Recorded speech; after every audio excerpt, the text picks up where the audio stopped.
Hello. Hello, everyone. Welcome to Lit with Lenin Reloaded. Reloaded. Oh, I put revival. I'll change it. Oh, revival. I thought it was like the Matrix Reloaded, but whatever. Oh, all right. I can do reloaded. Yeah, let's just whatever. It doesn't even matter.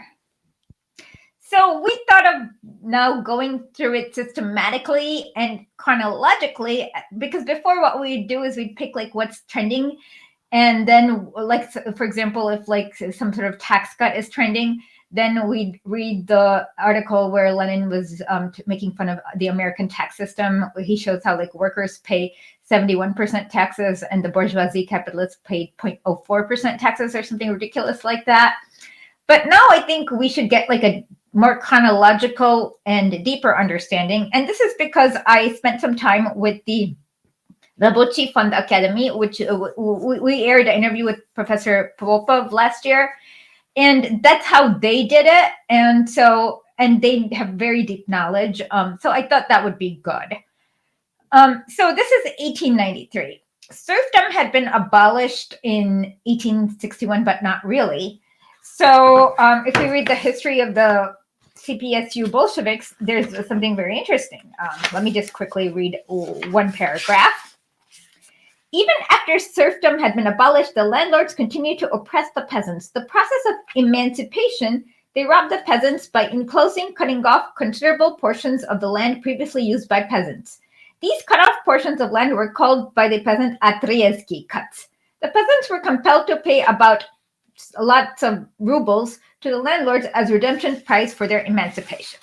So even though serfdom was abolished officially by decree, nothing changed for them. They still had to continue working the land of their landlords. They still had to get exploited. So then a few years later, they set up this like quote unquote community land for serfs to former. Oh boy, I went on screensaver. How do I stop this from happening? So I just have to just click once in a while. Yeah, so that there was this like community land, but then the landlords got to choose the community land. So if this is like a manor, not all land is the same. There's like good land, there's like fallow land, there's like water reserves. So the landlords like kind of got to pick, and they're like, okay, we'll do this little square, this little square, this little square. But when that happens, it becomes impossible to till that land because when you have a horse or a cow, having big tracts of straight land is what you need to efficiently till it. So if they have like little splotches everywhere, they couldn't actually earn anything. In fact, Lenin later does an article where he shows how much the peasants have in their land and how much food they can grow. And a great percentage of them can't grow enough food to feed their families. And so the landlords, and if you were a serf, you owned nothing, not even the clothes on your back. So you need things like plows and horses and cows. And the landlords would rent to them, but they would do it in a very, very steep rate, like very steep rate. Like they'd have to give like 3 weeks of corvée labor. 3 weeks in Russia, where the growing season is that short, is like basically like ensuring that they can't grow enough food. So then they'd have to go to the landlord and ask for food. And then he'd like ask for more labor. And so you're kind of stuck in this perpetual cycle of debt where you can't really get out from. So here Lenin is in the article we're reading is the new development. What is it called again? New economic developments in peasant life. It was written in 1893, and basically there was a liberal magazine called Ruskaya Misl, which means the Russian mind or the Russian thought. And they had like really stupid, they really had like extremely stupid ideas about this. And so in a letter dated May 30th, 1894, Lenin said the following: I was even naive enough to send it to Ruskaya Misl, but of course they turned it down. The thing became quite clear to me when I read in number 2 of that magazine an article about Postnikov by our well-known liberal Bulgarian Mr. Vivi. One must surely be an artist to be able to completely distort magnificent material and obscure all the facts with phase-mongering. Phase-mongering is just using like big fancy phrases to kind of not have meaning. And so with that, we begin here. Can you share the link chat, please? Yeah, let me share that, and then I'll start reading it. Here we are. This is the link to the reading. All right, so this is 1893, like Esha said, and it starts this section 1. V.Y. Postnikov's Peasant Farming in South Russia, Moscow, 1891.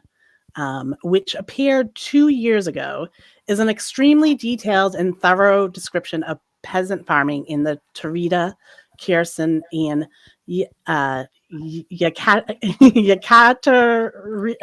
had this right. Yekaterinoslav, because it's like so that's Catherine the Great city. So all these cities, Kherson is in eastern Ukraine. Well, yeah.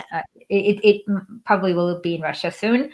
Tauridia is a little bit north to it, like that area. And what's the third one? Yekaterinoslav is a little bit to the east, I think. Yeah. Okay. So the Yekaterinoslav gubernias, but gubernias are like districts in Tsarist Russia. Yeah. So the whole country was divided into all sorts of gubernias. But chiefly in the mainland, northern, used. Okay, so you know how in America you have like cities and counties? Uyezd is kind of like a county. Oh, okay. All right. In Tsarist Russia. Of Taurida, Gubernia. This description is based firstly and primarily on the Zemstvo statistical investigations of the Zemstvo were these like village bodies where like the nobles like established them, and then they were supposed to quote unquote oversee land distribution, but the nobles themselves got to pick who was in the Zemstvo. And so really nothing really happened but rubber stamp whatever the landlord wanted. So on the Zemstvo statistical investigations of the 3 gubernias mentioned, and secondly, on the author's personal observations made partly in his official capacity and partly for the special purpose of studying peasant farming in 1887. The author was an official in the government land department of Tauridia gubernia. An attempt to combine into one whole the Zemstvo statistical investigations for an entire region and to set forth the results in systematic form is in itself of tremendous interest. Since the Zemstvo statistics provide a mass of detailed material on the economic conditions of the peasantry, but they do so in a form that renders these investigations particularly useless to the public. The Zemstvo statistical abstracts comprise whole volumes of tables. A separate volume is usually devoted to each. Uyezd. Okay. The mere summarizing of which under sufficiently definite and comprehensive headings is a labor in itself. The need to summarize and analyze Zemstvo statistical data has long been felt.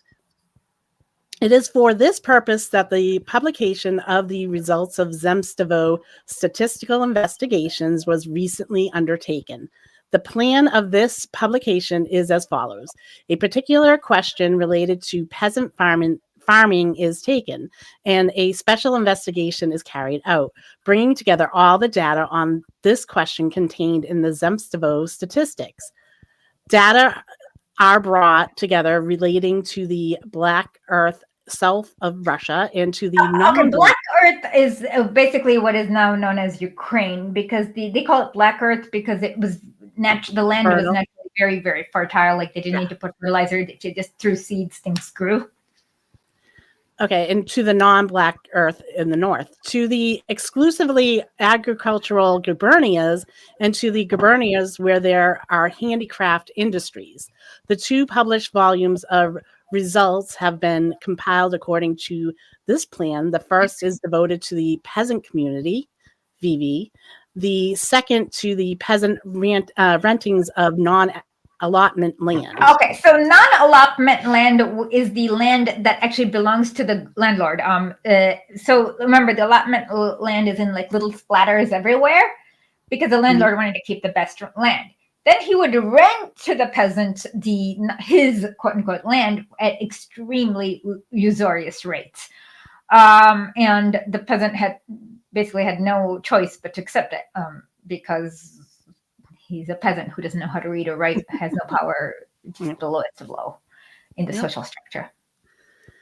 It is quite reasonable to doubt the correctness of this method of summarizing. Firstly, data relating to different economic regions with different economic conditions have to be placed under one heading.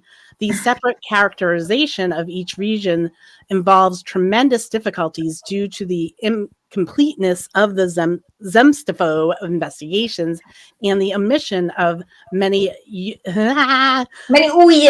Ooyes. I keep wanting to go you and instead of ooh. Ooyes. Ooyes. Okay.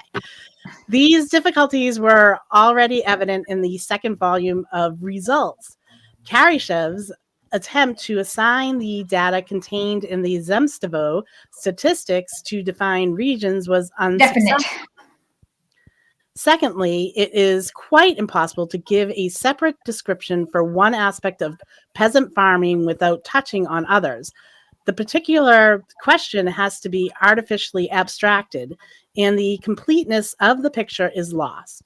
Peasant rentings. I don't say rentings. Peasant rentings of non-allotment land from general data on the economic classifications of the peasants and the size of the crop area.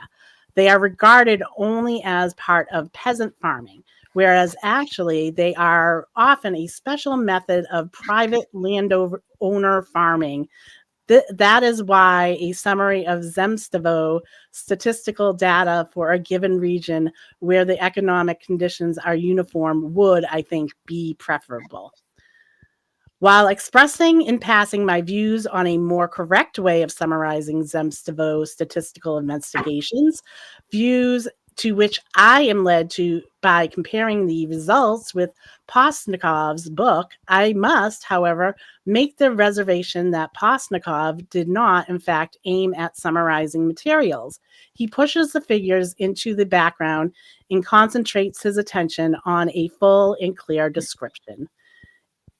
In his description, the author pays almost equal attention to questions of an economic, administrative, legal character, forms of land tenure, and of a technical character, boundaries, farming system, harvest, but with the intention of keeping questions of the first kind in the foreground. I must confess, says Mr. Postnikov in the preface, that I devote less attention to the technique of peasant farming than I might have done. But I take this course because, in my view, conditions of an economic character play a much more important part in the peasant farming than technique. In our press, the economic aspect is usually ignored. Very little attention is paid to investigating fundamental economic problems, such as the agrarian and boundary problems are for the peasant farming. It is to the elucidation of these problems and of the agrarian problem in particular that this book is chiefly devoted. Fully sharing the author's views on the relative importance of economic and technical questions, I intend to devote my article only to that part of Mr. Postnikov's work in which peasant farming is subjected to political economic investigation.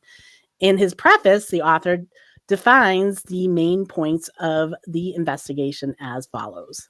Quote, the considerable employment of machines that has recently become evident in peasant farming and the marked increase in the size of farms belonging to the well-to-do section of the peasantry constitute a new phase in our agrarian life, the development of which will undoubtedly receive a new stimulus from the severe economic conditions of the present year. In 1892, there was a famine in Russia, and that was caused exclusively by the landlord's policies, basically.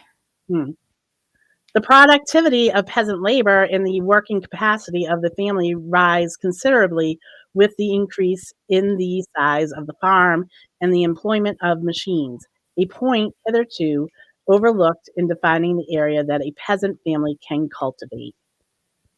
The employment of machines in peasant farming causes substantial changes in peasant life by reducing the demand for labor in agriculture and rendering the existing agriculture overpopulation still more acute for the peasants. It helps to increase the number of families which, having become superfluous, I can hate that word, in the villages, are forced to seek outside employment and virtually become landless.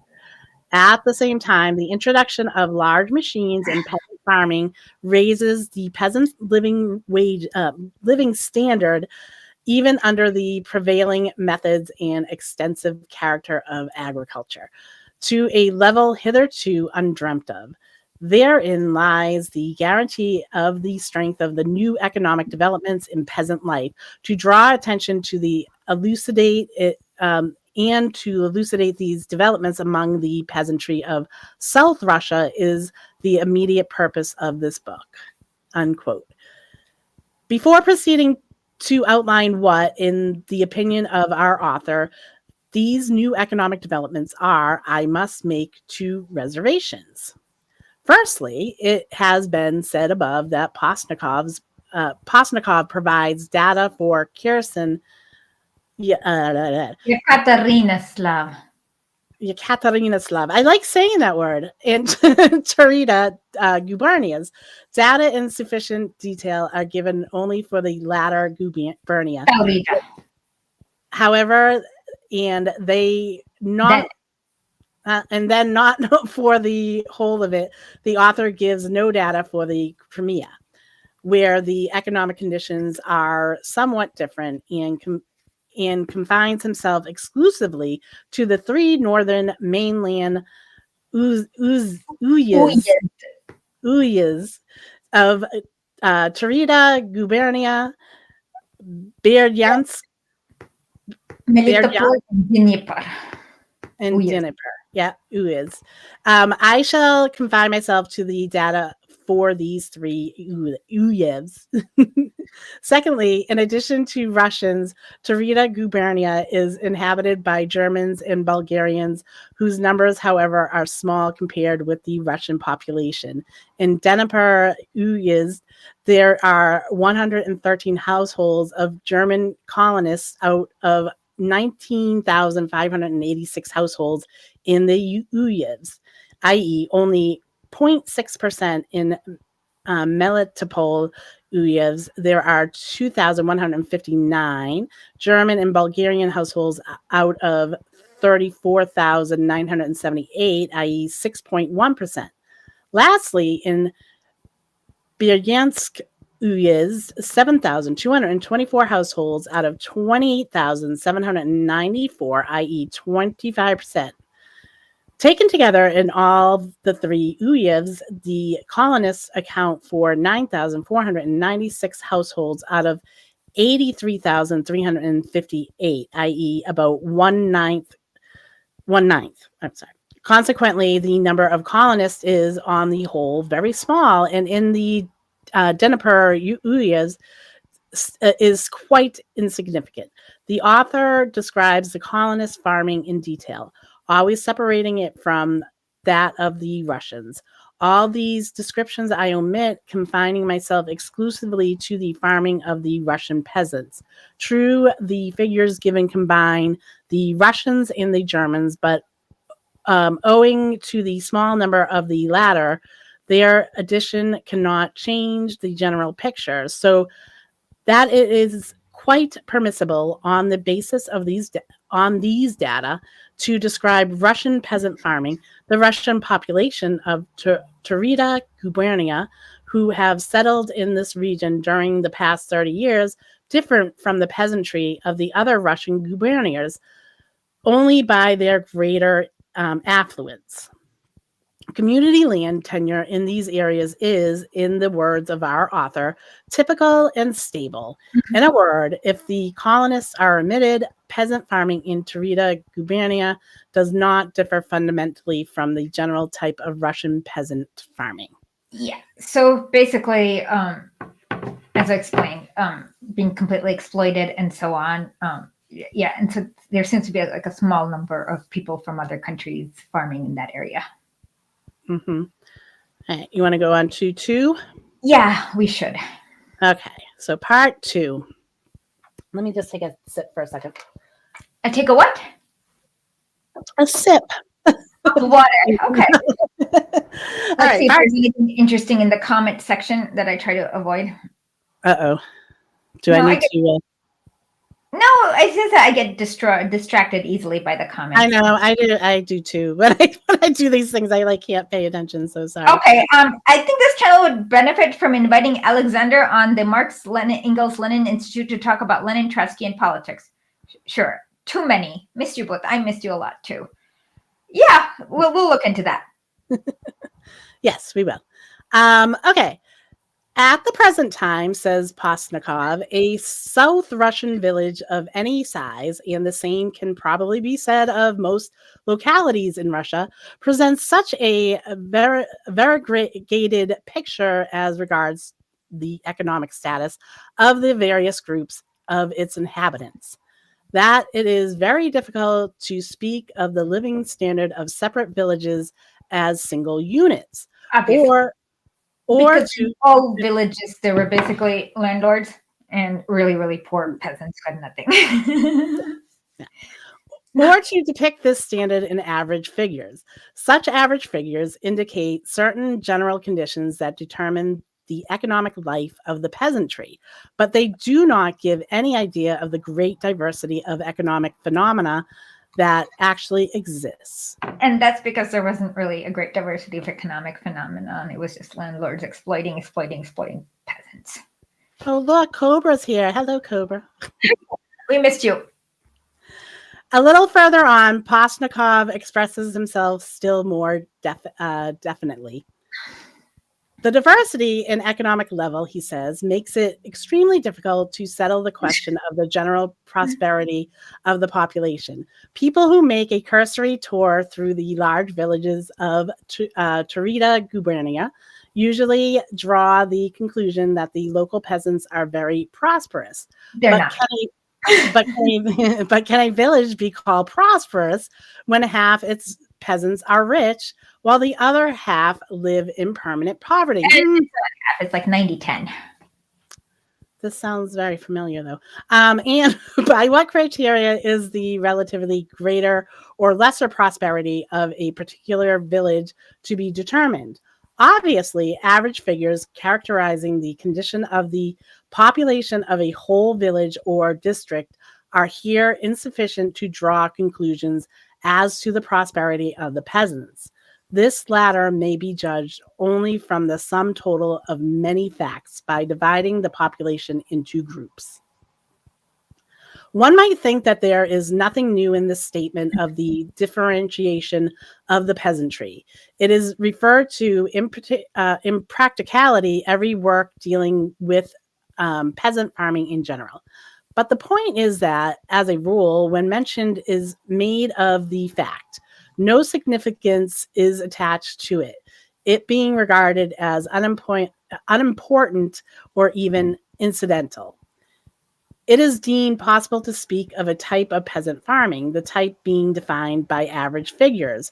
Discussion takes place about the significance of various practical measures in relation to the peasantry as a whole. In Postnikov's book, we see a protest against such views. He points, and does so repeatedly, to the tremendous diversity in the economic status of the various households within the village community, and takes up arms against the tendency to regard the peasant mayor as world, which means world, yeah, as something integral and homogeneous, such as our urban intelligentsia still imagine it to be. I mean, it was pretty homogeneous because there was like such a big differentiation between 90% and the 10%. And in some areas, they did have like handicraft industries, like people like weaving and what else is there? Weaving, pottery, basket, I don't know, things like that for peasants because they were basically kicked out of their lands. But yeah, I mean, it is more or less homogenous because 90% live like in squalor. Yep. The Zemstovo statistical investigations of the past decade, he says, have shown that our village community is by no means the homogeneous unit our publicists of the 70s thought it was. And that in the past few decades, there has taken place within it a differentiation of the population into groups with quite different levels of economic prosperity. All right. Posnikov supports his opinion with a mass of data dispersed throughout the book, and we must proceed to gather all these data systemically in order to test the truth of this opinion and to decide who is right, whether it is the urban intelligentsia who regarded the peasantry as something homogeneous, or Posnikov, who asserts that there is tremendous heterogeneity, I guess, heterogeneity, and then how profound is this heterogeneity? Does it prevent a general description of peasant farming being given from the political economic standpoint on the basis of only average data? And can it alter the action and influence of practical means in relation to the various categories of the peasantry? Before citing figures that supply the material to settle these questions, it should be noted that Posnikov took all data of this kind from the Zemstovo statistical abstracts for Taurida gubernia. Originally, the Zemstovo census statistics were confined to data covering whole village communities, no data being collected on individual peasant households. Okay, so the village community is like what when they freed the serfs, they would get like community, quote unquote, community land that the landlord kind of decided, which was in splatches. And people who were obligated to till this land and kind of grow whatever was a village community. All right, so the statistics were like, oh, this village community that belonged to this former landlord grows, I don't know, 10,000 measurements of crops with 8 hectares. I don't know. I'm just making up. And the other, and then the other one said this community belonged to this other landlord grows, I don't know, X amount of kilograms of corn, of wheat with a land area of YYY and so on. Yeah. So so they didn't figure out how much does Ivan get belonging to this community, like how much food does he get for his family for the whole year, and does he get it from this land? Yeah. All right. Soon, however, differences were noted in the property status of these households, and house-to-house censuses were undertaken. This was the first step towards a more thoroughgoing study of the economic status of the peasants. The next step was the introduction of combined tables, prompted by the conviction that the property differences among the peasants within the village community are more profound than the differences between the various juridical categories of peasants. Okay, so what this means is that, if the village community, like however they divided the land, like if the difference in how much neighbor A versus neighbor C got is more profound than, say, juridical categories, which is hereditary nobility, free person, merchant, serf, and so on. And obviously, that's not true. So, like within that land, you could only have like so much difference between how much each peasant got. Right. And it was based on how many male workers they could donate to tilling that land. Yeah. Okay. The statisticians began to classify all the indices of peasant economic status according to definite property differences. For example, they grouped the peasants according to the number of descitines. Descitines. It's like an acre, a little over an acre. Under crops, the number of draft animals, sorry, animals, and amount of allotment arable per household, and so on. All right. The Tarita Zemstvo statistics classify the peasants according to the number of descitines under crops. Postnikov is of the opinion that the classification is a happy one, as under the farming conditions in the Tarita Uyezd, the amount of land under crops is the most important criterion of the peasants' living I mean, it is reasonable because if you have more, like if you grow more crops under a certain amount of land, that means more food when it's later distributed to everyone who's tilling the land. In the South Russian steppe territory, says Postnikov, the development among the peasants of various kinds of non-agricultural industries is as yet relatively insignificant, and the main occupation of the vast majority of the rural population today is agriculture based on the cultivation of grain. The Zemstvo statistics show that in the northern Uyezd of Tarita Gubernija, 7.6% of the native rural population engages exclusively in industries, while 16.3%, in addition to farming their own land, have some subsidiary occupation. That's like if they spent their weekends weaving while they're farming during the daytime. Mm-hmm. As a matter of fact, classification according to area under crops is far more correct even for other parts of Russia than any other basis of classification adopted by the Zemstvo statisticians. As, for example, number of descitines of allotment land or allotment arable per household. For, on the one hand, the amount of allotment land is no direct indication of the household's prosperity, inasmuch as the size of an allotment is determined by the number of registered or of actual males in the family.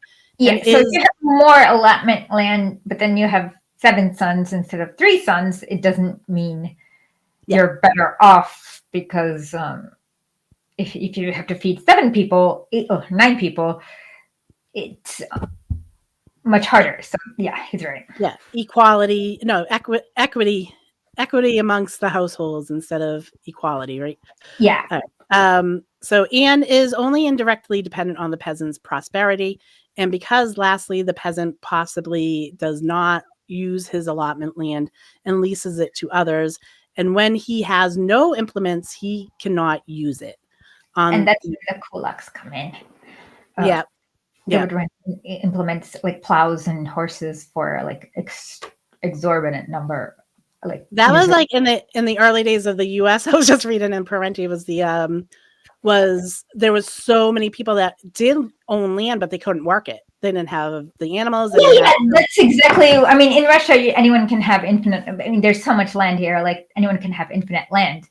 So actually, that is how serfdom started. Is because the Tsar, like let's say, he would hire mercenaries, and the mercenaries would win some kind of a war campaign. So then, like he would have to give them land as a gift, but that's like useless in Russia. So then, in order to make it an actual gift to his mercenaries, he'd have to give the land filled with peasants who are already tied to the land, who are slaves and can't really move out and have to work this land. Then the land became a valuable gift. Mm-hmm. Mm-hmm. On the other hand, if the principal pursuit of the population is agriculture, the determination of the cultivated area is necessary in order to keep account of production. To determine the amount of grain consumed by the peasant, purchased by him, or placed on the market for Unless these points are ascertained, a highly important aspect of peasant economy will remain unexplained. The character of his farming, its significance relative to other earnings, etc., will not be made clear. Lastly, it is precisely the cultivated area that must be made the basis of classification so that we can compare the economy of the household with the so-called norms of peasant land, tenure, and farming. With the food norm, not going to try that German word, and Nahrungsfleisch. okay. And the labor norm, how about Arbeitsfleisch. in a word, classification according to area under crops not only seems to be a happy one, it is the best and is absolutely essential. As to area under crops, the Tarita statisticians divide the peasants into 6 groups: the cultivating no land, those cultivating up to 5 decetines. So cultivating no land as in they don't have their own land at all. Like they have to either work the landlord's land or work with the general allotment land. Okay, so then the 2 is cultivating up to 5 decetines, 3 of their own land in addition to whatever they have with allotment. Okay. And then 3 from 5 to 10 decetines of their own land, 4 from 10 to 25 decetines, 5 from 25 to 50 decetines, and then 6 is over 50 decetines per household. For the 3 uevs. So let me just sum this table up. Yeah. Next time we'll do a better job of making. So basically in Dnieper, there was like 9% of Dnieper uyezd didn't actually cultivate any land. Okay, so 6%, 7.5%, and 11% of Berdansk, Melitopol, Dnieper, 6, 7, 5.5, 11 to 5 decetines, but you need about 8 decetines to not starve. Up to 10 was basically 22 and 21%.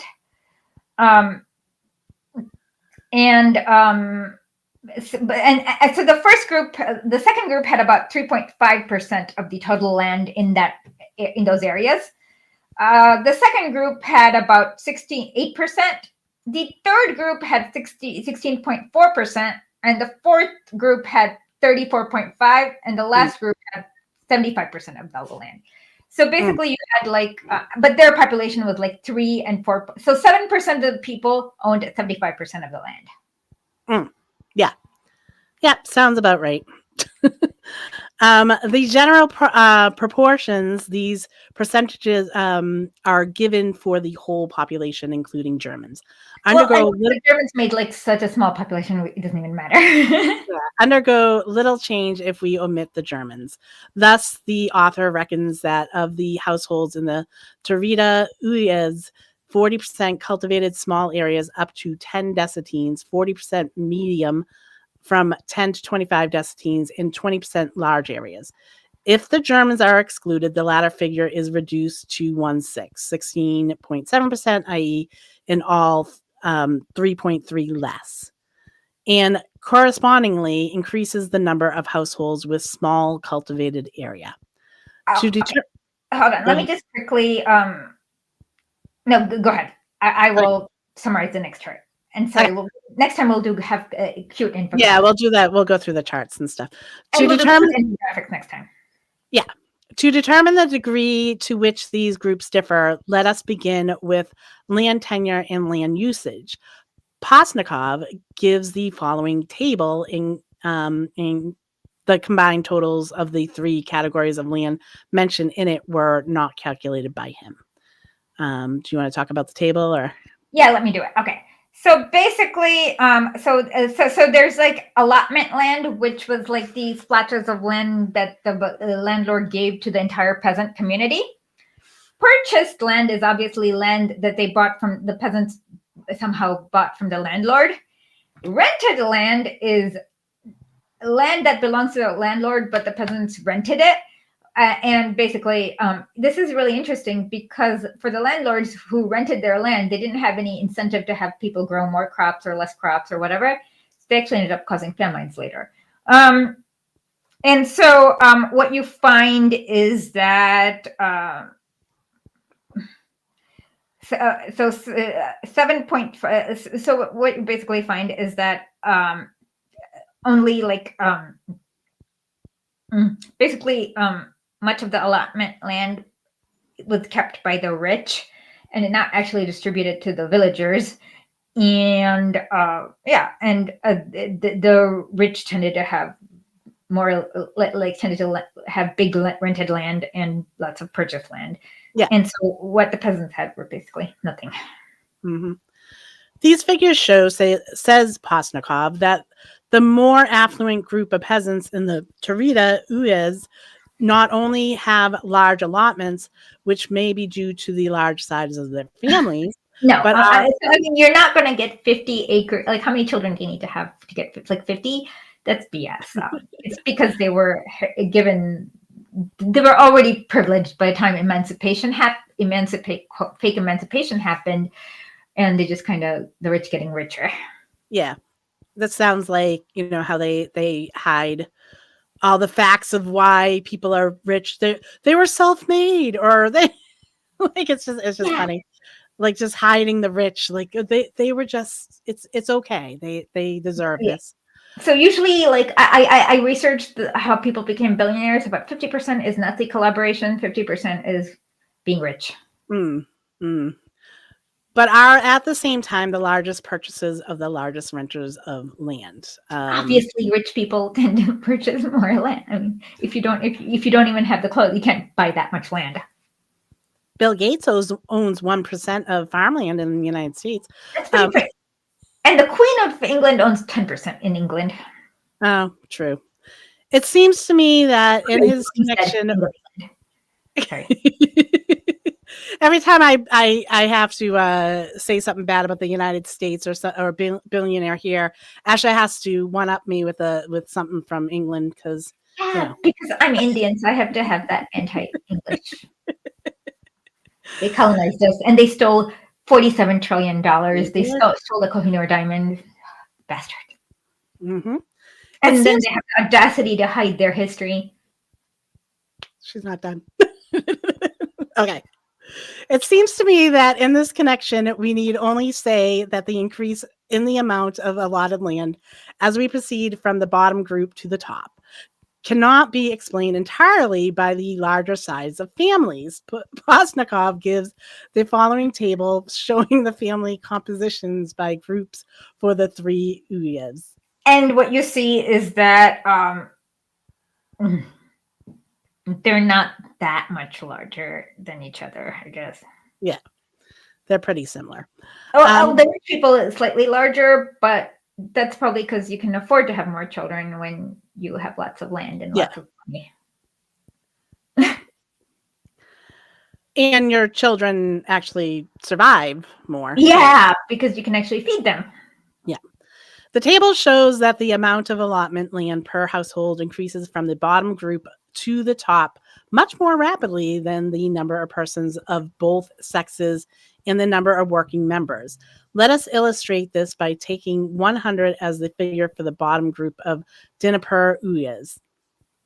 So basically, let's say then the next level has 86 allotment land, but then 110 working members. And okay, working members are people who are not too old or not too young to work. Like people between the ages of back then was probably 12 to 30, because most people died at age 32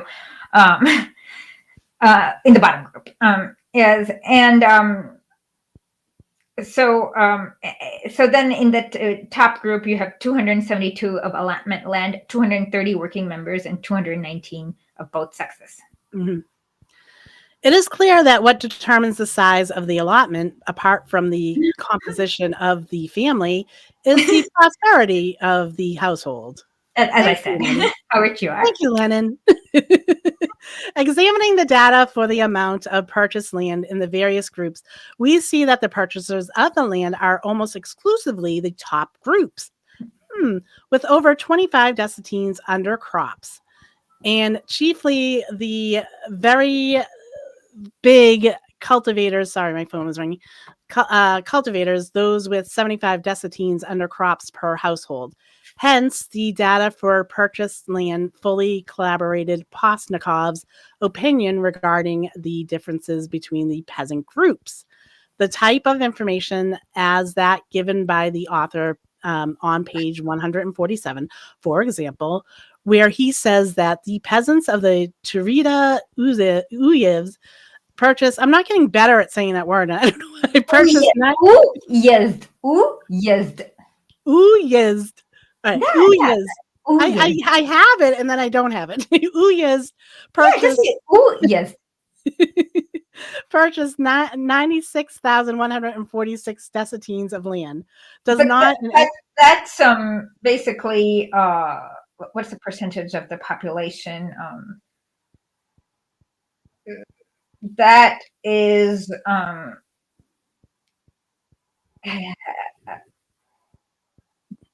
basically a very small percentage of the population cultivated. Like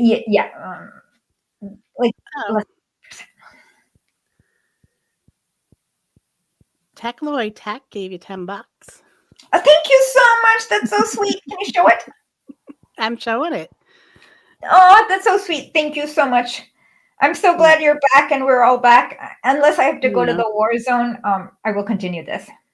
Stuck on the war zone. It's just not last year we did it until I had to go to the war zone. I know. And then we wanted to get back to it, but it took us a bit. But we're here. We're here now.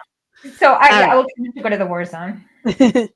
So the 96,146 desatines of land does not in any way describe the real situation. Almost all this land is in the hands of an insignificant minority, those already best provided with allotment land, the affluent peasants, as Postnikov calls them, and they constitute no more than 1/5 of the population. Okay, so it was about 20% of the population is buying the vast tracts of land. The same must be said for rented land. The above table gives the total figure for rented land, allotment and non-allotment.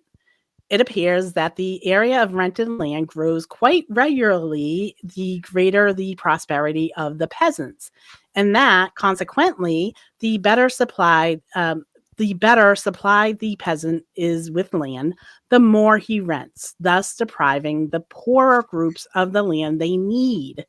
Yeah, and back then peasants meant just village person. Later peasants changed meaning to mean more like serf.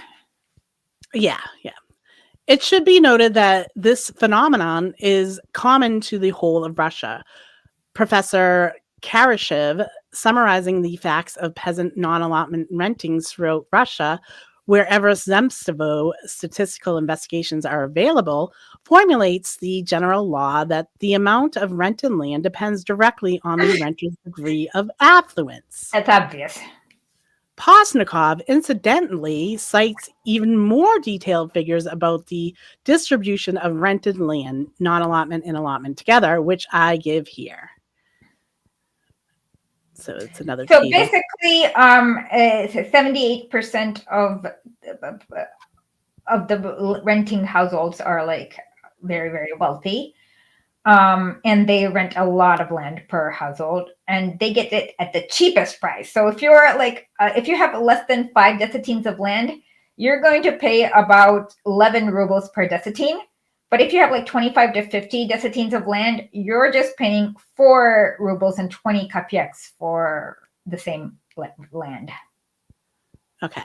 We see that here, too, average figures do not in any way describe the real situation. When we say, for example, that the Dnieper Uyez, yeah, you got it. Uyez, 56% of the peasants rent land, we give a very incomplete picture of this renting, for the percentage of renters in the groups who, as will be shown later, have insufficient land of their own is much lower, only 25% in the first group, whereas the top group, those who have sufficient land of their own, almost all resort to renting, 91%. The difference in the number of rented desatines per renting household is even more considerable. The top category rents 30, 15, and 24 times more than the bottom one. Obviously, this alters the very character of the renting, for in the top category, it is already a commercial undertaking, whereas in the bottom one, it may be an operation necessitated by dire need. This latter assumption is corroborated by data on rentals. They show that the bottom groups pay a higher rent for the land, sometimes 4 times as much as the top category in Dnieper Uyezd. Yeah, in Dnieper, the bottom paid 15 rubles and 25 kopecks, and this time it was 5%. The top group paid 3 rubles and 55 kopecks per desetin of land. It should be recalled in this connection that the increase in rent as the amount of rented land grows smaller is not peculiar to South Russia.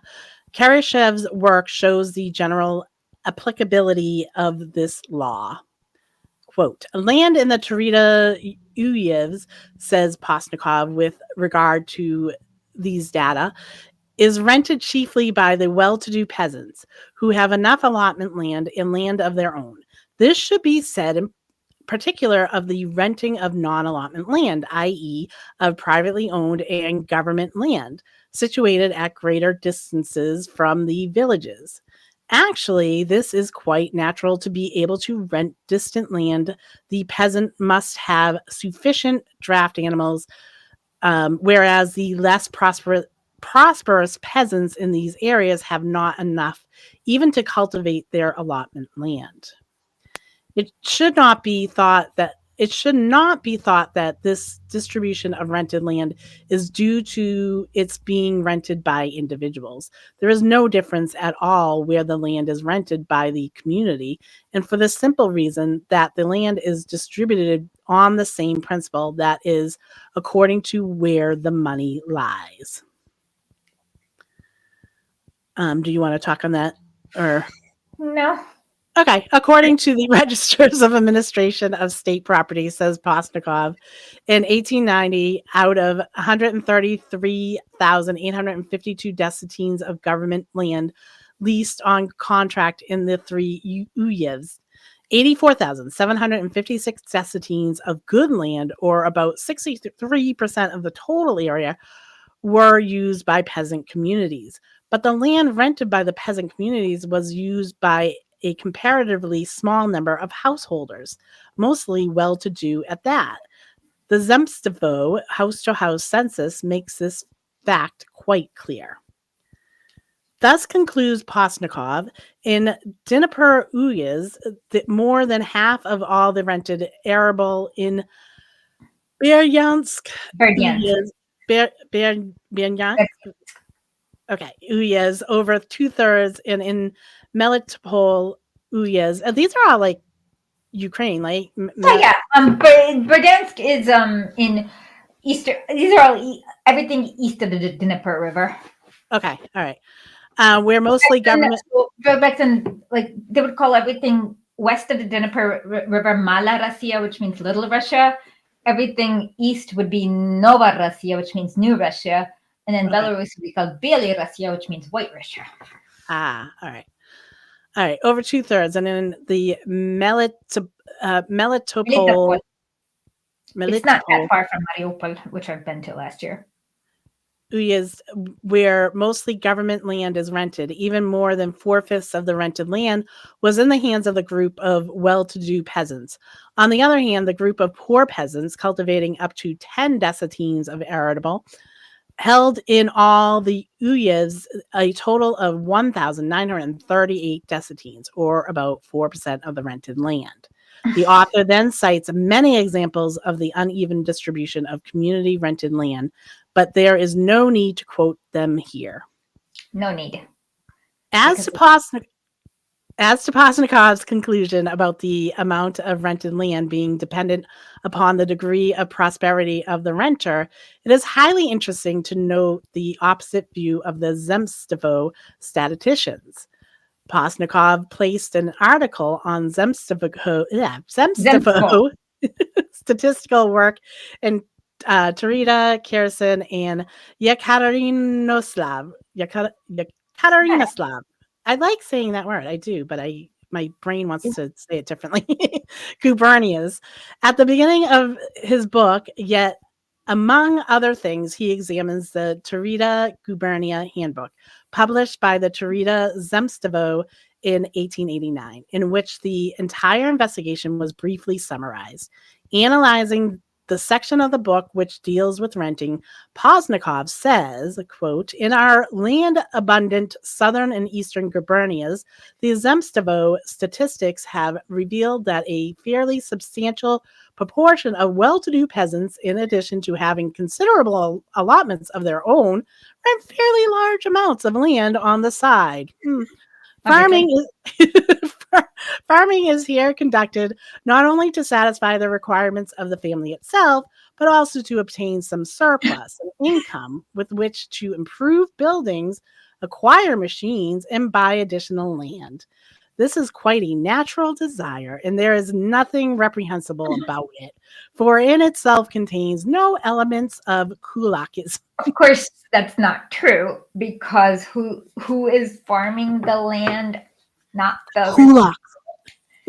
who's like digging in, and so obviously there is kulakism. Kulakism is basically you're a peasant, you have nothing, and you want to like, hey, I need plows to plow my land, and they'd be like, okay, 2 weeks of corvée labor as in slave labor. You have to be my slave for you, and your 5 children have to be my slaves for 2 weeks.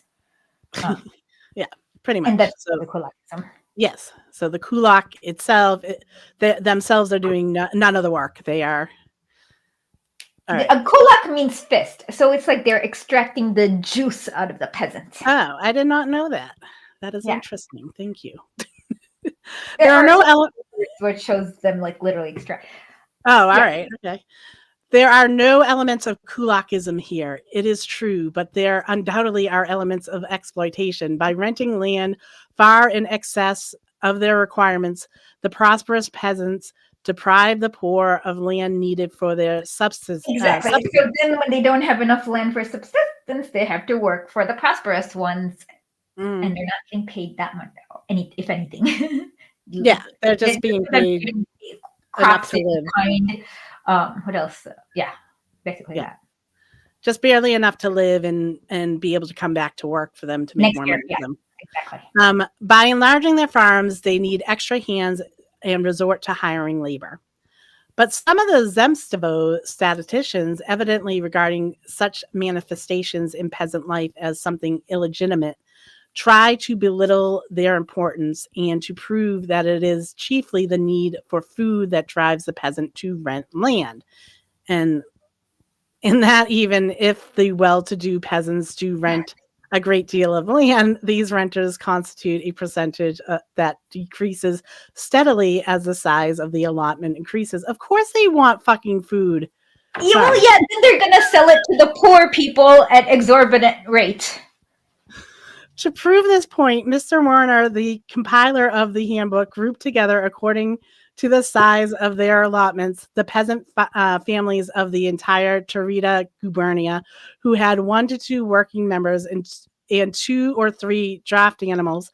It turned out that as the size of the allotment increases, there is a regular decrease in the percentage of renting households and a less regular decrease in the amount of land rented per household.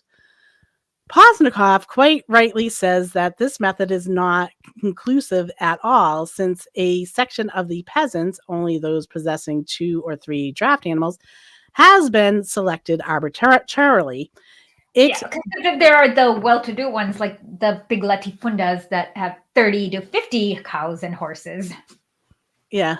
This is like something else I just read when they were saying, like, when they were talking about like wealth in America, and they were saying like they could only look at people that made less than $300,000 and how they made their wealth. They couldn't look at the billionaires because it's such a small amount. They can't look at them and figure this out, how they get there. Collaboration and or rich family members. Yeah. It being precisely the well-to-do peasants who have been omitted, in that, moreover, to lump together the mainland uyas of Tarita gubernia in the Crimea is permissible.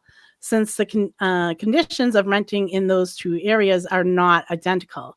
In the Crimea, 1/2 to 3/4 of the population are landless, so-called desatiners. That's a thing. Yeah. Whereas in the northern UIs, only 3 to 4% are landless. In the Crimea, it is almost always easy to find land for hire. In the northern UIs, it is sometimes impossible. It is interesting to note that the Zemstvo statisticians of other gubernias have been observed to make similar attempts, of course, equally unsuccessful, to tone down such illegitimate, quote unquote, manifestations in peasant life as renting land to provide an income. If, accordingly, the distribution of peasant non-allotment renting reveals the existence among the various peasant farms of differences that are not only quantitative, he rents much, he rents little, but also qualitative, he rents through need of food, he rents for commercial purposes. Still more has this to be said of the renting of allotment land. The total allotment arable rented by peasants from other peasants, says Postnikov. As opposed to from churches or from the government. Okay. As like, registered from individuals, like the rich individual, yeah. Yeah. As registered in the three Tarita Uyas by the 1884 through 1886 house-to-house census of the peasantry, amounted to 256,716 desatines, which here constitutes 1/4 of the total peasant allotment arable. And this does not include land let by peasants to all sorts of people who live in the countryside, or to clerks, teachers, priests, and other persons who do not belong to the peasantry and are not covered by the house-to-house census. Practically all this land is rented by peasants who belong to the well-to-do groups. As the following figures show, the amount of allotment arable rented by peasants from their neighbors, as recorded by the census, was as follows. Yeah, and basically the ones who already had more than 25 desatines rented 59%, and the ones who had only the ones who had less than 10 desatines could not rent any land because obviously they didn't have anything to rent, any money or anything. And the ones, so basically the rich people got to rent more land at a cheaper price. The major part, however, of this leased land, like most of the lessers themselves, belongs to the group of peasants who cultivate no land, do no farming of any sort, or to those who cultivate but little land.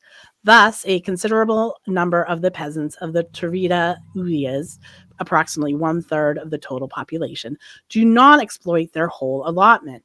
Some for lack of desire, but mostly for lack of the necessary animals and implements with which to engage in farming. Yeah, but so if you have only one cow, you probably can't plow your whole. Well, if you have to rent one cow and one plow, there's only so much you can cultivate per year. Yeah. But if you have 50 cows and 50 plows, you can cultivate a lot more. Cows and plows. Yeah. It's all about the cows and plows. It doesn't even matter. Yeah. But lease it to others and thereby increase the land and use by the other better off section of the peasants. Better off. The majority of the lessers undoubtedly belong to the category of impoverished, declining householders. Okay. Corroboration of this is furnished by the following table. For 2 uyevs of Tarita Gubernia, the Zemstvo statistics provide no information for Melitopol.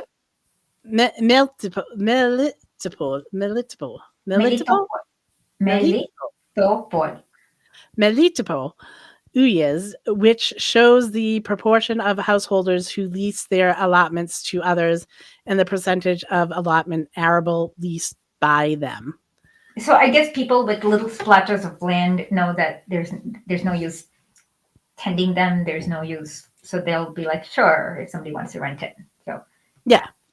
Let us now pass from peasant land tenure and land usage to the distribution of farm stock and implements.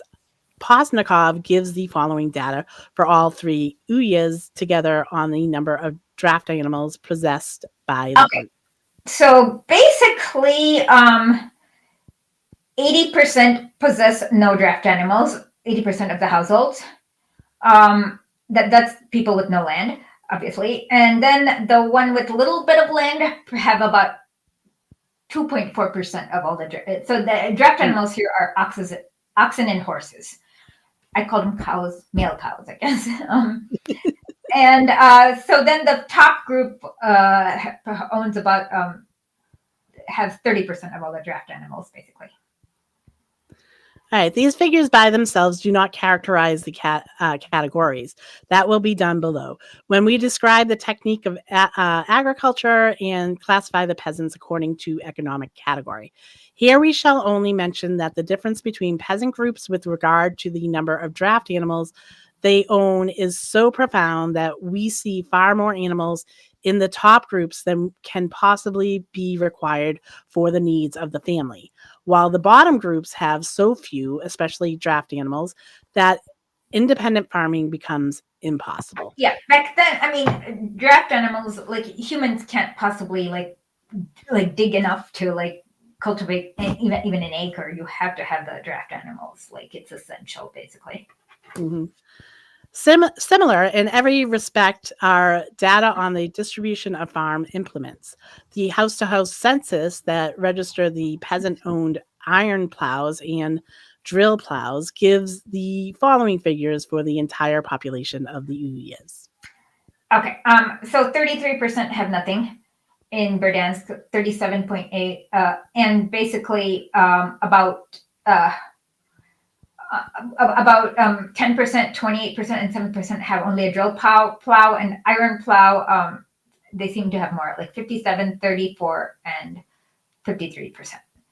But then if you divide that, the next table shows it divided by how much land they have, and it's the same thing. Poor people have nothing, and rich people have everything. Yeah, that's pretty much what every table shows.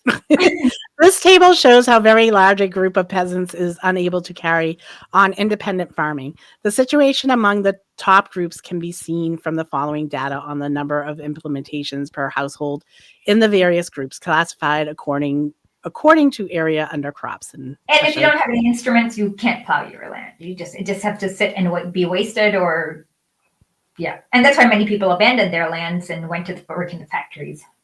Yeah. As regards the number of implements, the top group has 4 to 6 times more than the bottom one. The group with less than 5 desatines under crops is entirely disregarded by the author. Because they actually don't have anything. As regards to the number of working members in the families, however, it is 2312 times. All right. How do you even say that? Okay, I'm going to need it. Okay, 23. That's okay. That's a little less than half, so we'll call it about 48%. I.e., less than twice as many as the same. This alone shows that it has to resort. Oh, okay. So then if you look at how many people you need to cultivate the land, or how many working families you need, the top group is like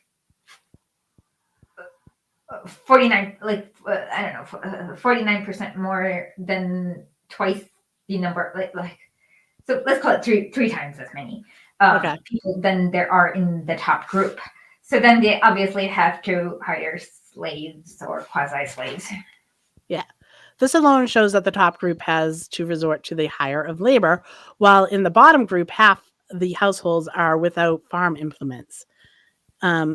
NB. This bottom group is the third from below and consequently are unable to carry on independent farming. So the bottom group provides labor for the top group. Hold on 1 second. My father just popped in. So if you want to talk for a second, I'll be right back. I'll talk. Okay. So let's look at the comments again. Comment sections. There's nothing new. Yeah, let's see. What else do we say? Yeah. Well, I'll continue reading. Naturally, the above-minded differences in the amount of land and implements held are the cause of differences in amount of land under crops. The area under crops per household in 6 groups have been given above. The total area cultivated by the peasants of Tauridia gubernia is distributed as follows. So they have 40% of the poor population have only 12% of the land. Then 40% of the second 2 groups is basically 40% of the population has 30% of the land.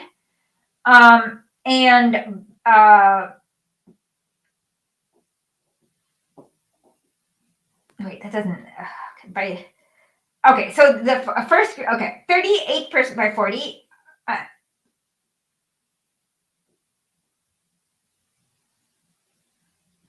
Of the crop area held by 40% of the population of 50% of the crop area. No, I mixed it up. And the last group is 50% of the crop area is held by 20% of the population. And we promise to do the figures the next time properly so that it's not this confusing.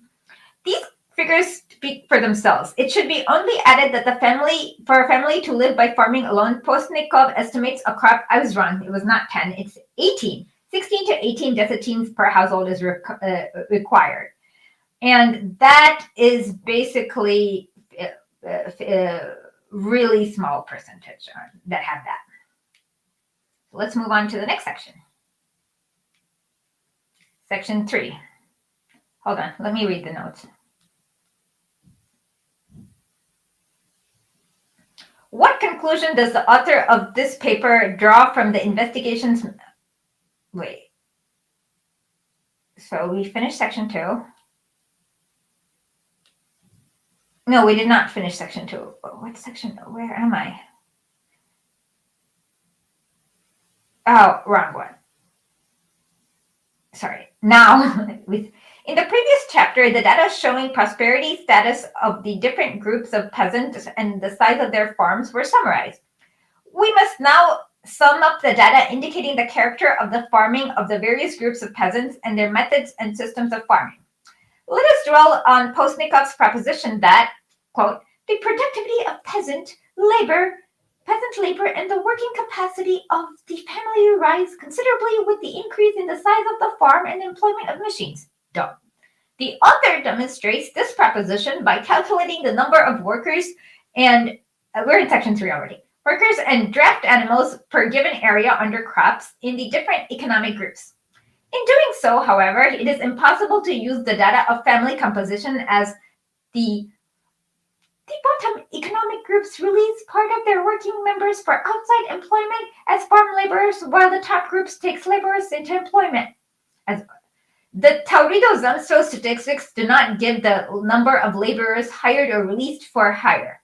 And Postnikov estimates it approximately by taking the Zemstvo statistical data for the number of households which hired people and by calculating how many working people were needed for the given cultivated area. Postnikov admits that he can lay no claim to perfect accuracy for these estimates, but he believes that it is only in the 2 top groups that his calculations may considerably change for the family composition. As the number of hired laborers in the other group is small, by comparing the data on family composition and given above with the following table, the readers can test the correctness of the okay. So basically, I'm trying to understand hired. Yeah, sorry about that. My father was sleeping when this started, and he forgot I was doing this, and he wanted a sandwich. Oh, no worries. You can make him a sandwich. Okay, I'm trying to understand. Hired, working persons. Okay, got it.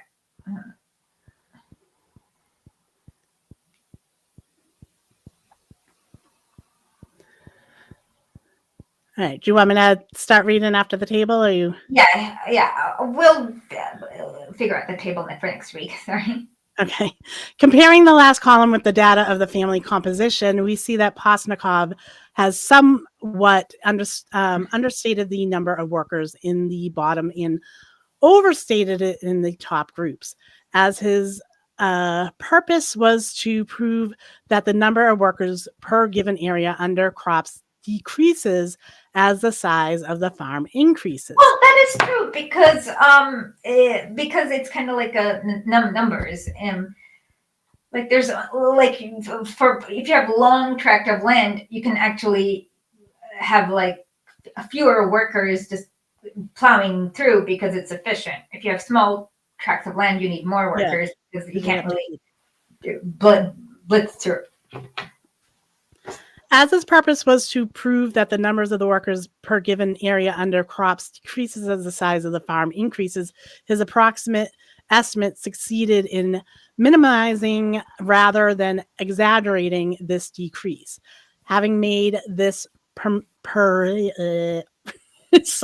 preliminary calculation, Postnikov gives the following table showing the relation between the crop area and the number of working persons, draft animals, and then population generally for different groups of peasants. And if you have more draft animals, of course, you need fewer people.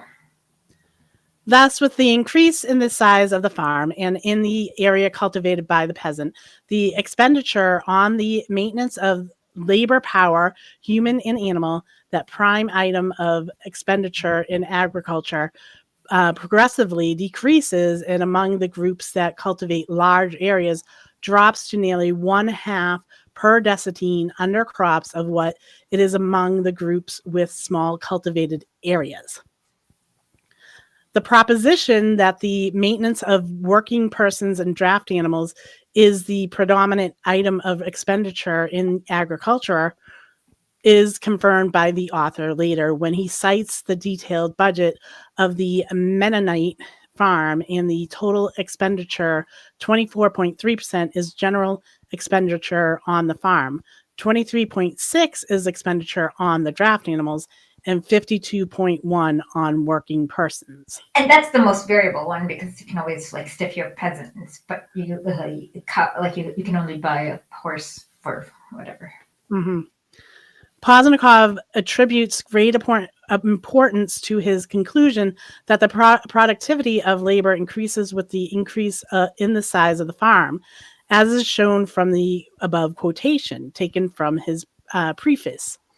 And indeed, one cannot but admit its importance. Firstly, for a study of the economic life of our peasantry and the character of the farming of the various groups, and secondly, in connection with the general question of the relation between small-scale and large-scale farming. This latter question has been greatly confused by many writers, the chief cause of the confusion being that comparison was made between dissimilar farms existing in different social conditions and differing in the type of farming. For example, farms whose income was derived from the output of agricultural produce were compared with farms whose income was derived from exploiting other households' needs of land. That is, peasant and landlord farms in the period immediately following the reform of 1861, which Esha brought up before. Poznikov is entirely free of this error and does not forget the first rule of all comparisons, namely that the thing compared must be of similar order. The author gives a more detailed proof of his proposition in respect to the Tarita uyez in cities data. Firstly, for each uyez separately, and secondly for, all right, let me just say that again. Firstly, for each uyez separately, and secondly, for the Russian population separately, or rather for its most numerous group, the former state peasants. Yeah, like peasants owned by the Tsar personally.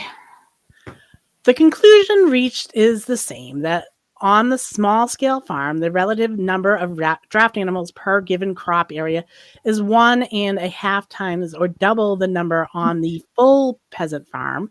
The same law is revealed by the house-to-house census in the case of all in the other smaller groups, former landlords, peasants. I don't know why that was so hard to say. Tenant farmers, etc. And in all localities, even in the smallest, confined to one volost or even that's like a village. So it's volost, uyezd, gubernia. Okay. The relation between size of crop area and the farm expenditure is also found to be unfavorable for the small farms in respect to another type of expenditure, the maintenance of implements and productive animals. We have already seen how rapidly both these items increase per farm as we proceed from the bottom group to the top one. If we calculate the quantity of implements per given crop area, we find that it decreases from the bottom to the top group. This table shows that the crop area per household increases the biggest implements for cultivation in cartage progressively decrease in number per given crop area. And consequently, on the farms of the top groups, the cost of maintaining cultivation in cartage implements should be relatively less per desatine. The group with up to 10 desatines per household under crops constitutes an exception. There are comparatively fewer farm implements than in the next group, with its 16 desatines per household under crops. But that is only because many of the peasants do not work with their own implements, but with hired ones, which does not, however, in any way reduce the expenditure on implements. It actually increases it. Mm-hmm. Zemstvo statistics, says Posnikov, prove incontrovertibly that the larger the size of the peasant farm, the smaller the number of implements, workers, and draft animals employed on a given cultivated area. Yep. The previous chapters, says Posnikov, further on, it has been shown that the Torrida Uyez phenomenon occurs in all the groups of peasants and in all localities. It can be seen in peasant farming, as the Zemstvo statistics show, and other gubernias as well, where agriculture is also the main branch of peasant economy. This phenomena, therefore, is widespread and assumes the form of a law economically of great importance, for it robs small crop farming to a considerable degree of all economic sense. Bless you. You okay? Yeah. Okay. Bless you anyhow. Okay. This last remark of Posnikov is somewhat premature to prove the inevitability of small farms being ousted by large ones. It is not enough to demonstrate the greater advantage of the latter, the lower price of the product. The predominance of money, more precisely commodity economy over natural economy, must also be established. On a natural economy, when the product is consumed by the producer himself and is not sent to the market, the cheap product does not encounter the more costly product on the market. It is therefore unable to oust it. But of that more anon. So basically, if you're really poor and you have like 10 desatines of land, or 5, or whatever you need, you're not going to go sell your crops. You're going to use it to feed your family, because you have to eat all of it. To prove that the above established law is applicable to all Russia, Posnikov takes those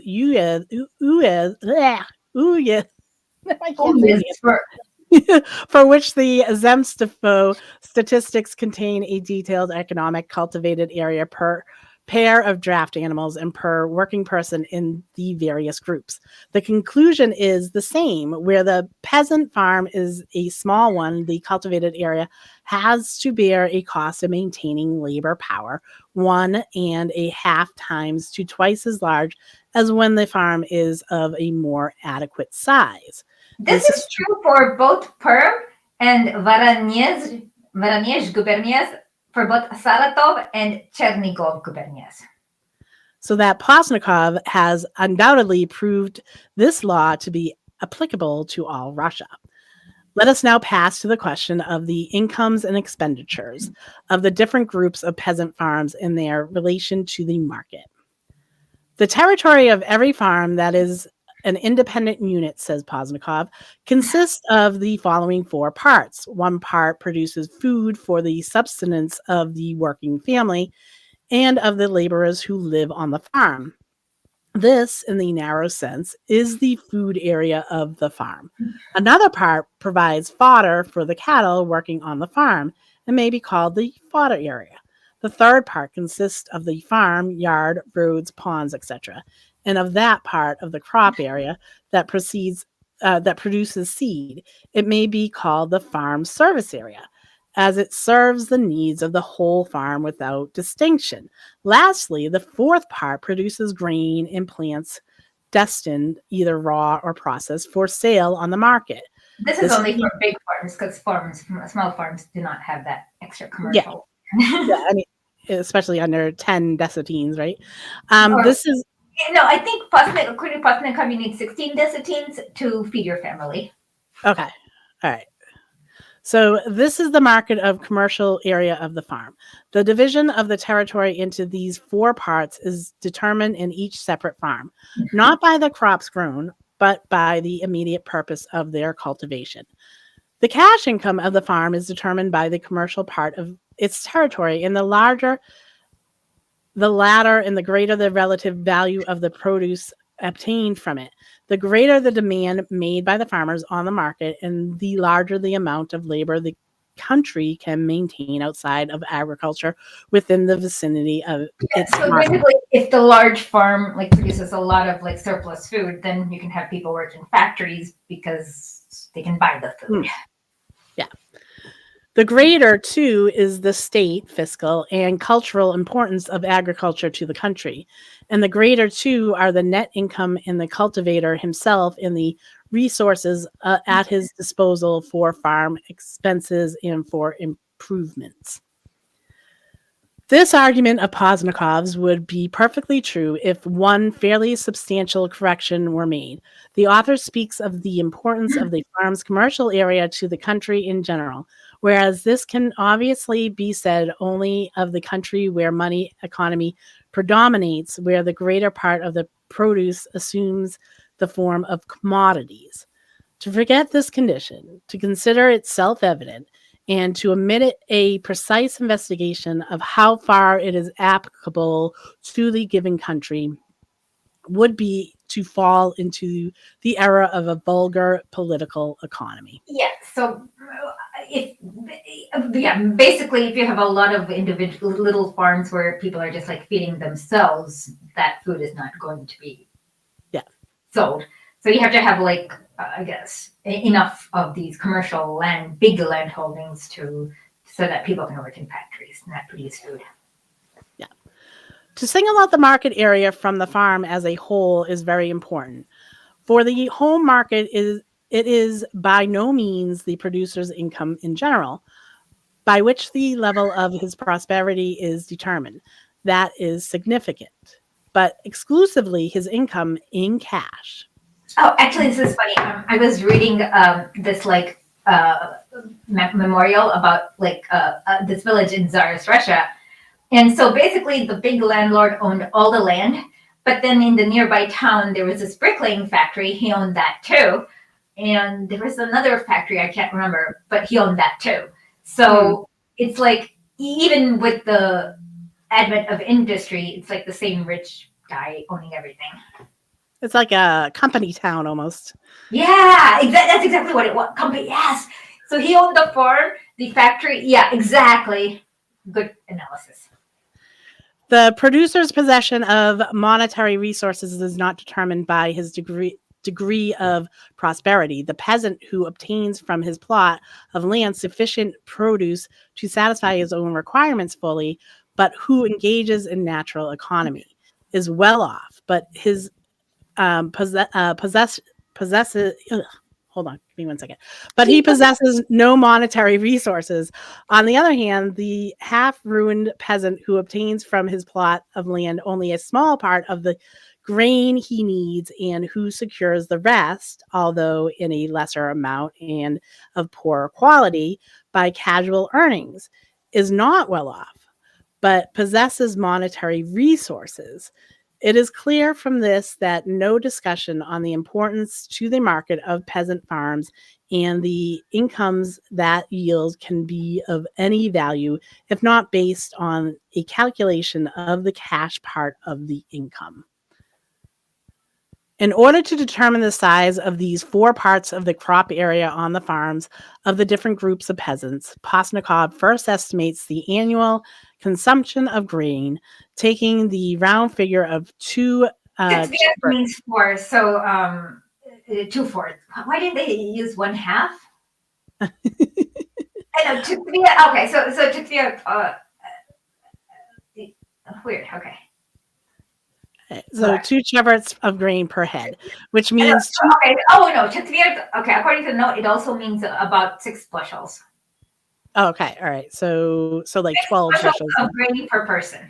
Okay, which means 2/3 of a decetine per head about out of the crop area. He So then you need estimates 2/3 decetines of crops in the land to feed one person. one person. Yep. So he then estimates the fodder area at 1.5 decetines per horse and the seed area at 6% the total undercrops and arrives at the following result. Okay. So then you actually need 2/3 plus so 1/2 plus 2/3. It is 4, 1 and 1/2. That is 5/2 plus 2/3 is no. Let's do it over 6 times 3. So 15/6 plus 4/6. 15 plus 4 is 19/6. 18 is about 3, so it is 3 1/3 per person. Okay. The difference indicated in the cash income of the various groups, says Poznikov, is sufficient to illustrate the importance of the size of the farms. But actually, this difference between the incomes of the various groups from cropping should be... I forgot to... Okay, somewhere. Basically, poor people don't have any cash. Rich people have all the cash. Okay. So incomes of the various groups from cropping should be even greater. For it must be assumed that the top groups obtain larger harvests per decetine and secure better prices for the grain they sell. And lower groups are not selling grains because they need to feed their families. Yeah, they're just eating. In the record of income obtained, we have included the cultivated and not the total area of the farm, for we have no precise data on the way in which the peasant farms of the Tarita Uyez make use of the other farmland for various kinds of livestock. But inasmuch as the cash income of the South Russian peasant, whose sole pursuit is cropping, is almost entirely determined by the crop area. The above figures fairly accurately depict the difference in the cash income from farming between the various groups of peasants. These figures show how markedly this income changes with the size of the area under crops. A family with 75 decetines under crops obtains a cash income of as much as 1,500 rubles a year. A family with 34.5 decetines under crops obtains 574 rubles a year, whereas one with 16.33 decetines under crops obtains only 191 rubles. A family which cultivates 8 decetines obtains only 30 rubles, a sum insufficient to cover the cash expenditure of the farm without outside earnings. Of course, the figures quoted do not show the net income of the farms.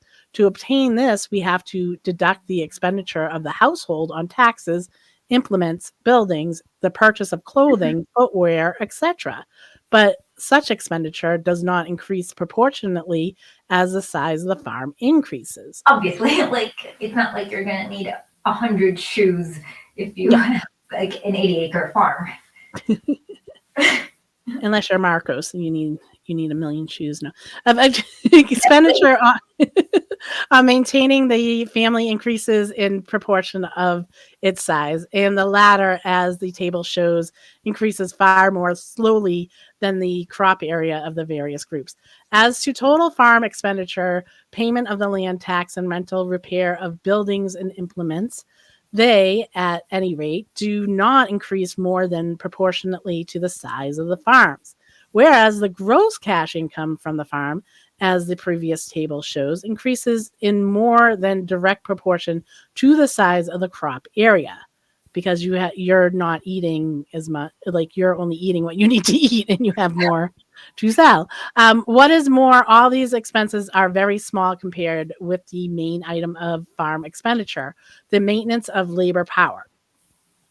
We Yeah. are thus able to Underpaying the peasants is like really expensive. We are thus able to formulate the rule that in peasant economy, the net proceeds per deciton from cropping grow progressively smaller as the size of the farm decreases. Obvious. I mean, this is like duh. We thus see from Posnikov's figures that the peasant farming in the different groups varies substantially with respect to the market. The top groups, with more than 25 decitines under crops per household, conduct what is already commercial farming. They grow grain for the income it provides. In the bottom groups, on the contrary, cropping does not cover the family's essential needs. This applies to those who cultivate up to 10 decitines per household. If we make an exact calculation of all farm expenditure, we shall most certainly find that these groups of the farm is run at a loss. It is also very interesting to make use of data cited by Posnikov to settle the problem of the relationship between the splitting of the peasantry into different groups and the extent of the market demand. We know that the extent of this demand depends on the size of the commercial area, and that the latter becomes greater as the size of the farm increases. But parallel to this increase in the size of the farm in the top groups, there is a decrease in its size in the bottom groups. That's because the bottom group is now working not on their land, but for the top group. Mm-hmm. As to the number of farms, the bottom groups contain twice as many as the top. The former constitute 40% in Tarita Uyez, the latter only 20%. Do we not get having little tiny specks of farms? Mm-hmm. The total land is pretty small. Yeah. Do we not get the result in general that the above mentioned economic split decreases the extent of the market demand? Properly speaking, we are entitled to answer this question in the negative on purely a priori grounds. Is that a legal term? Italian word. Oh, all right. Okay. The fact is that in the bottom groups, the farm is so small that the family's needs cannot be fully covered by agriculture. To avoid dying of starvation, the members of these bottom groups have to take their labor power to the market, where its sale provides them with monetary resources and thus counterbalances to some degree the lesser demand due to the smaller size of the farms. But and this is how it's created, like, and hence they become the pro. Even if they're working in another farm for money or for labor, they become proletariats here. When did Lenin start studying Marx? Oh, very young. He started studying Marx when he was like 12 or 13. Okay. Did his brother study Marx, or? No, his brother was a Narodnik. So the yeah. Narodnik thought that Russia could just skip they were kind of creepy, like they'd wear peasant garb and act creepy. But then they thought Russia would skip capitalism and just kind of boom onto. But Lenin shows that the development of capitalism is inevitable, like it's going to happen, and then so you're going to have like more people emptying out of the villages and crowding into the cities, and so that's where he like explains why the Narodnik theory is kind of stupid.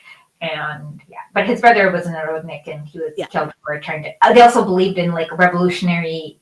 What is it called?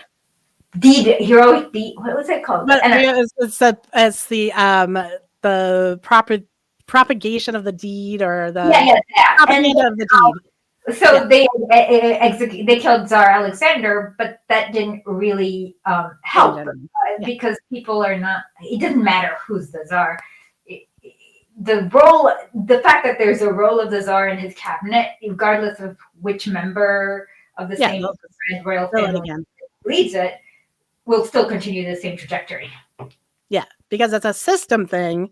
It's a systematic thing, not a person thing. Exactly. All right, but Pozniakov's data enables us to give a more precise answer to the problem raised. Let us take some crop area, say 1,600 desitines, and let us imagine it divided in two ways. Firstly, among an economically homogeneous peasantry, and secondly, among peasants split up into different groups, such as we find in the Tarita Uyez today. In the first case, assuming that the average peasant farm has 16 desitines under crops, This is hypothetical. Okay. as is actually the case in the Tarita Uyas, we get 100 farms that fully cover their needs by agriculture. The demand made on the market will equal 191 times 100, equaling 19,100 rubles. Second case, the 1,600 desitines under crops are divided among the 100 households differently, exactly as the crop areas actually divided among the peasants of the Tarita Uyas. 8 households have no crop area at all. 12 cultivate 4 desitines each. 28 desitines each. 40, 16 desitines each. 17, 34 desitines each. And 3, 75 desitines. A total of about 1,583 desitines.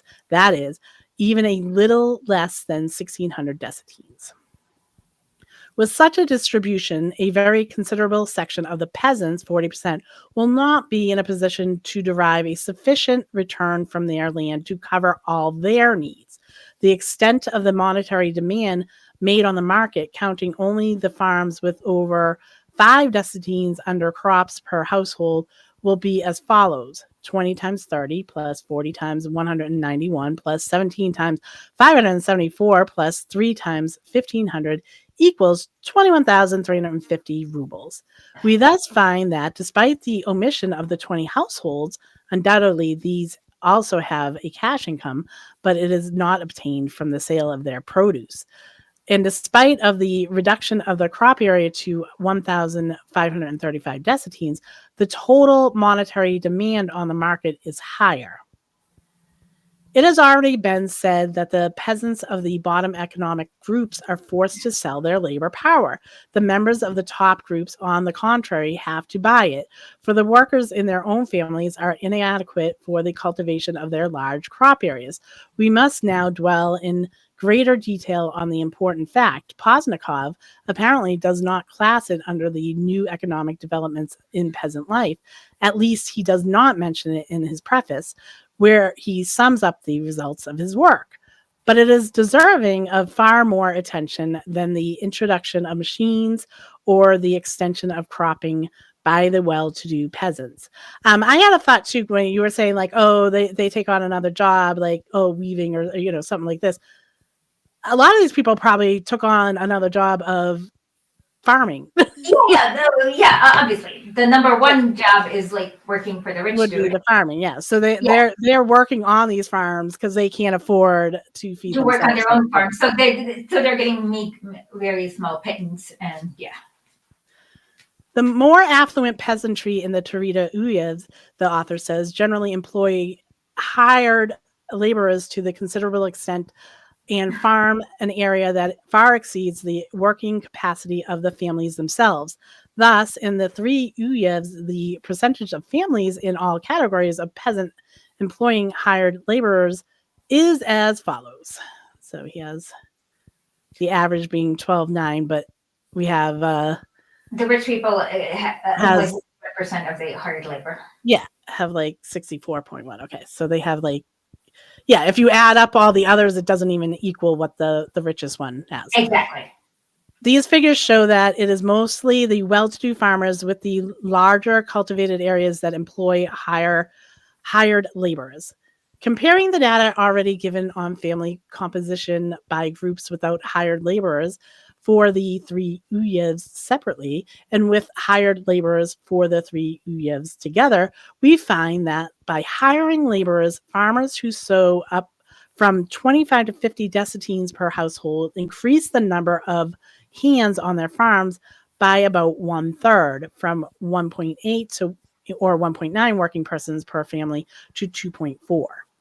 while farmers with over 50 dесятines under crops per household almost double the number of their workers from 2.3 to 5, even more than double according to the estimate of the author, who considers that they have to hire 8,241 workers, while they have only And obviously, 7,129 don't have money to employees. hire it, so they're basically their farms are inefficient.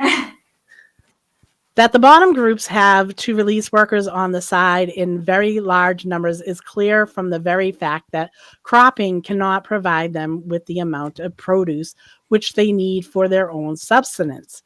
Unfortunately, we have no precise data as to the number of persons released for outside work, and an indirect indication of this number may be found in the number of householders who lease their allotments. Above, we have cited Postnikov's statement to the effect that about 1/3 of the inhabitants of the Tarita Uyez do not exploit their allotment land to the full. Yeah. So, yeah, let's look at the comments. What comments do we have? Let's 3 and 4 for next week.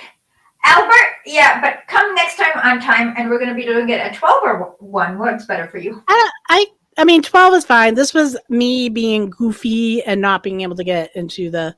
Yeah, I thought they were using a different app, but they still had the same app, but just in a different URL. I just couldn't. Yeah, I couldn't. That was my fault. But yeah. So we could do noon if that works for everyone. Or we can do 1. It's up to you guys. Yeah. What do you think? No one's saying anything. We said the last one was like a sneezing. Yeah, my sneezes are weird. I sneeze like a little cat, is what I'm told. Yeah, I sneeze. You sneeze kind of like me, little sneezes, not big sneezes. So it's really interesting how much more Lenin is polite in the early days when he's young. I was just thinking that we're gonna get to when he's cool with Kautsky. Oh yeah, there's like sometime in like the late in 1901 where he's cool with Kautsky for 1 article. For like one time. Yeah. So yeah, but then later he's like scorched earth. He compares Kautsky to a cow, but yeah, he's so much more polite early on, and then he gets like progressively like ruder and more insulting as he has to deal with more liberals. I still see some of his sarcasm here, though. Now that I know the toy survey. No, but then he gets so there's this one where they're trying to talk about having this like school for peasant children, and it's like some sort of stupid like micro lending scheme, and there he's just like ruthless. It's in one of his like that's where he begins his ruthlessness. Yeah, and then later he has this thing with police brutality, which is beat but not to death, where he's that was one that we read the first time around, but we'll get through them all. We're gonna get through them all. We're gonna be here for forever because he wrote a lot. But he wrote 55 volumes in Russian and 45. That's because English volumes are bigger than Russian volumes. So they smushed together things that were in 2 volumes into 1 in English. And we just read about 5 pages. No, we read more. Like we read 2 sections. Yeah. 3 sections. Yeah. And what you see is the one like after this, which is like eventually development capitalism in Russia, he wrote while he was in exile in Siberia. All right. So he he hasn't had the trouble yet. Like he hasn't. No, this is 1894. Yeah. So then 1896 or 1897 is when they do the crackdown. Okay. All right. And then that's where he realizes, oh, the Tsar's people, spies are watching everywhere. So we can't like have an ordinary club like a tennis club or like a knitting club. We need to kind of have it in levels and have secrecy so that they can't just like uproot, like find one and then like drag us all to prison. So that's when he starts what is to be done. Yeah. Yeah. All right. Well, I'm glad that we're back doing this. Yeah. I like doing this. Me too. And yeah. I have to hide a sneeze again. Uh-oh. Okay. but not really. Pinch it up. Yeah. I don't know. What? I don't know how to stop a sneeze. I have no clue. You can. I can't. It just didn't come. I used to love like driving, and if I had a sneeze, I'd be like trying to keep my eyes open. Oh, okay. No, wait. Ted Cloyd said 12 o'clock is better. Okay, so we'll do 12 o'clock. All right. Yeah, we'll do 12 on Sundays for now. Okay.